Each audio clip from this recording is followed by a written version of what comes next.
कर जय बोलो जय सुखी जय बोलो जय निकर जय बोलो जय सुखी जय बोलो जय जय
తలిగిస్తూ ఉన్నాడంట. తలిగిస్తూ ఉంటే ఆ తల్లి అవి ఎక్కడవి అని అడగకుండా వాటిని అన్నింటినీ కూడా ఉపయోగించుకుంటున్నప్పుడు కొన్ని రోజులు అయిపోయిన తర్వాత ఆ యొక్క వ్యక్తి ఏమైపోయాడంటే ఒక గొప్ప దొంగగా మార్చబడ్డాడు. అలా దొంగగా అయిపోయిన తర్వాత ఒక రోజు పోలీసులు అతని దగ్గరికి వచ్చి ఆయన పట్టుకొని తీసుకుని వెళ్తున్నప్పుడు ఆ యొక్క వ్యక్తి ఏం చేశాడంటే కుమారుడు తన తల్లి దగ్గరికి వెళ్ళాడు. తల్లి దగ్గరికి వెళ్ళి చెవులో ఏదో చెప్పడానికి ప్రయత్నం చేస్తూ ఆమె చెవిని గట్టిగా కొరిగేశాడు.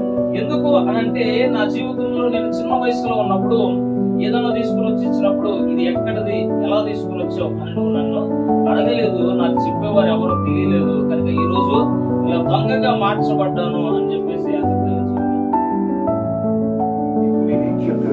ఆ నక్షత్రం లాగా ప్రకాశించాలి. మనం ఏం చేయాలి? స్థలాన్ని విడిచిపెట్టాలి, నడిపించేవారిగా మనం ఉండాలి. ఎలాగొండాలండి? నడిపించేవారిగా ఉండాలి. నక్షత్రం అదే చేసింది. ప్రైజ్ ద లార్డ్, హల్లెలూయా, ఆమేన్. దేవునికి మహిమ కలుగును గాక.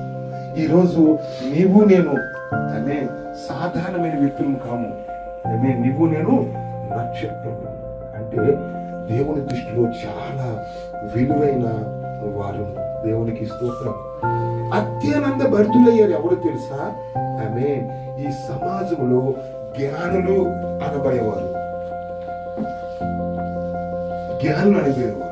వారు వచ్చి ఆ నక్షత్రాన్ని చూసి, అయ్యో ఈ నక్షత్రం మాకు ఏదో చూపిస్తుంది, ఏదో తెలియజేస్తుంది అని ఆ నక్షత్రాన్ని వెంబడించారండి. దేవునికి స్తోత్రం. వారు జ్ఞానులు. బైబిల్ లేకుండా జ్ఞానులు. వారు నక్షత్రాన్ని చూసి ఎంతగానో ఆనందించారట. ఆ నక్షత్రం ఎక్కడ తీసుకొచ్చింది చెప్పండి వాళ్ళకి? యేసయ్య దగ్గరికి తీసుకొచ్చింది. ఈ రోజు క్రిస్మస్ పండుగ అనేక సంవత్సరాలు ఆనందిస్తుంటాం, అనేక సంవత్సరాలు ఆనందించుంటాం, అనేక సంవత్సరం గడిపేసి ఉంటాం ఇలాంటివి క్రిస్మస్ పండుగలు కదమ్మా. ఆమె ఇది 2025 సంవత్సరంలో జరుగుతున్న క్రిస్మస్ పండుగ కదా. ఈ పండుగ అయిపోయిన తర్వాత నీవు ఎలాగున్నావు? నువ్వు ఒక నక్షత్రం. నువ్వు కదులుతున్నావా? నీలో స్వయం ప్రకాశం ఉందా? ఆమె ఎవరినైనా యేసయ్య దగ్గరికి నడిపిస్తున్నావా? ఆమె ఇది మనం చాలా శ్రేష్టమైన విషయం ఈ రోజు. ఆమె దేవునికి స్తోత్రం. కాదని నక్షత్రంలాగా ఉన్నావు అనుకో, లాభం లేదు. అందుకోసం అక్కడ రాయబడింది, ఆ నక్షత్రమును చూచి నిన్ను చూసి అనేక మంది మారాలి, అనేక మంది ప్రభు సంతకు రావాలి, అనేక మంది దేవుణ్ణి ఆరాధించాలని ఆమె ఈ క్రిస్మస్ ఉత్సవం. దేవునికి స్తోత్రం. హల్లెలూయా.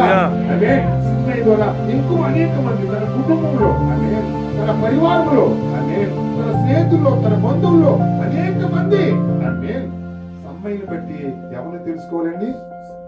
యేసు ప్రభుని తెలుసుకోవాలి. దేవునికి స్తోత్రం.